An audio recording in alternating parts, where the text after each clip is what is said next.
To this now, U.S. President Donald Trump has announced that the United States is pledging $10 billion towards the Board of Peace envisioned to oversee the Gaza ceasefire implementation that will eventually lead to the enclave's redevelopment and reconstruction. Exactly where the money will come from and how it will be used has not been specified. Trump also announced pledges from 9 countries on the Board of Peace who will contribute some $7 billion towards the Gaza relief package.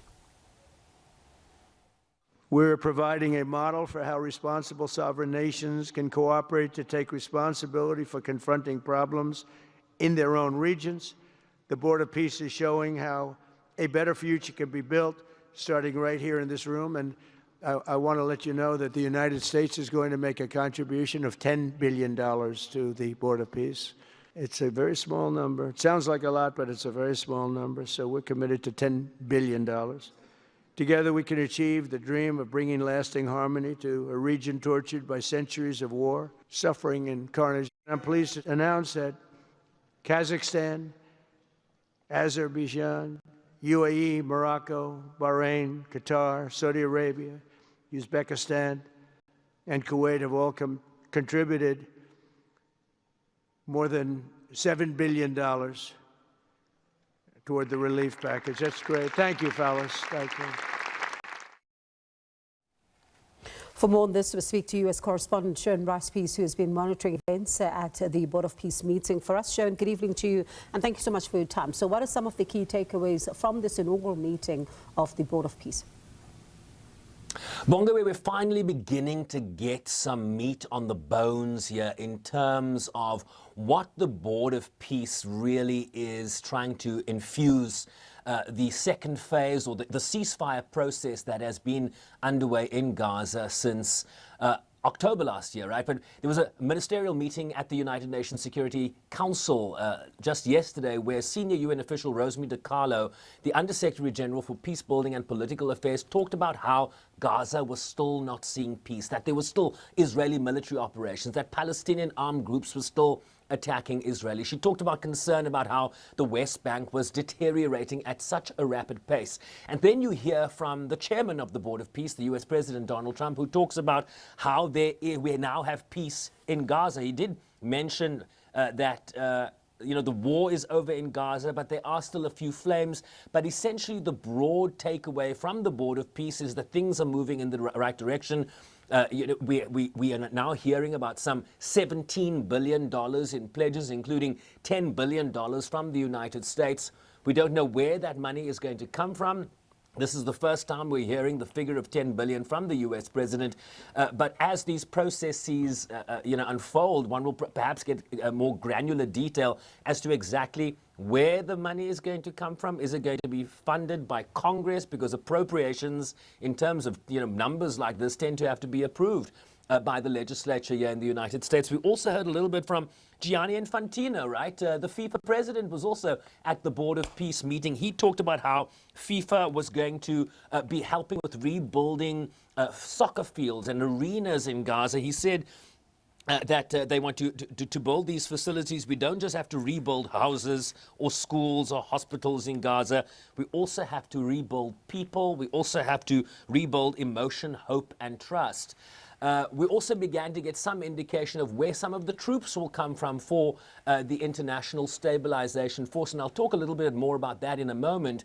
But there was also an input from the head of the technocratic committee that has now been stood up for Gaza. And I'll tell you, Bongi, where he talked about how this new governing authority was now operating, but he also said it was operating under extremely difficult conditions, that Gaza has been destroyed. Humanitarian needs, despite a surge since October last year in humanitarian relief, that humanitarian relief needs are still acute. Law and order is fragile. This is not a normal operating environment. Ali Shah also spoke, the head of the Transitional Authority. This is what he had to say. Our priorities, therefore, are defined into 4 categories.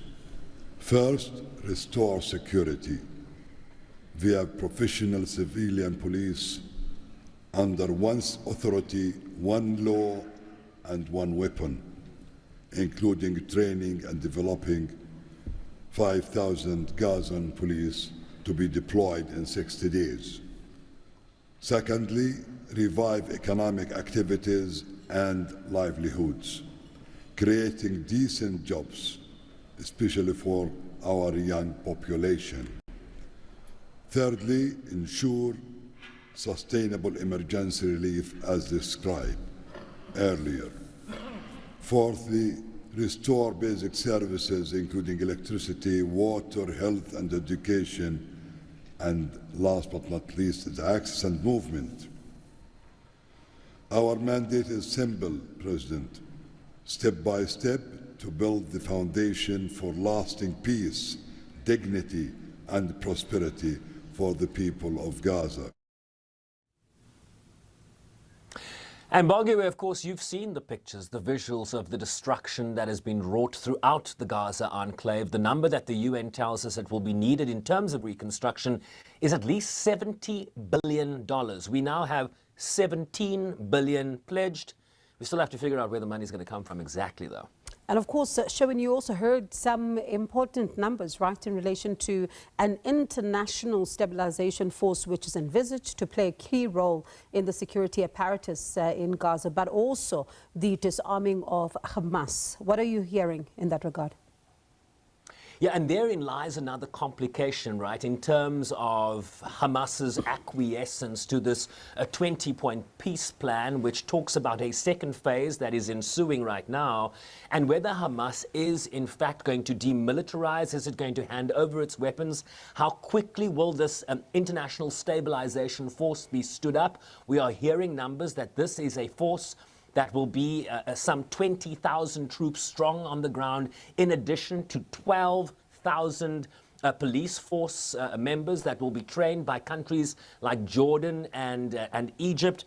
We are also hearing that certain countries, including Albania, Morocco, Kazakhstan, and Kosovo, will contribute to this international stabilization force. But Indonesia's president was also at this Board of Peace meeting in Washington, and he has pledged up to, if not more than, 8,000 troops to assist in the stabilization. And a key role that stabilization force is going to have to play is the very essence of peace and security in Gaza, bringing stability to the enclave. You hear about how security remains fragile in the enclave. But the big question is what role this force is going to have to play in terms of the disarming of Hamas. The President of the United States threatening Hamas that if they do not follow through with prescriptions of that ceasefire, that they will be held to pay. This is a refrain we often hear from the US President in terms of his engagements on the ground in that region. So a lot of unanswered questions here, but we are beginning to see movement. We've seen some money pledged. We've seen some numbers from the Indonesians pledged. The equation still has to be filled out by the other troop contributing countries. And then, of course, having to then put them, those boots on the ground and what that looks like. These are some of the questions we simply, at this point, do not have the answers to. And let's see if the answers will become available soon, Sherwin. Thank you so much for that update. My colleague, the US correspondent Sherwin Bryce-Pease, who has been monitoring the events at the Board of Peace meeting.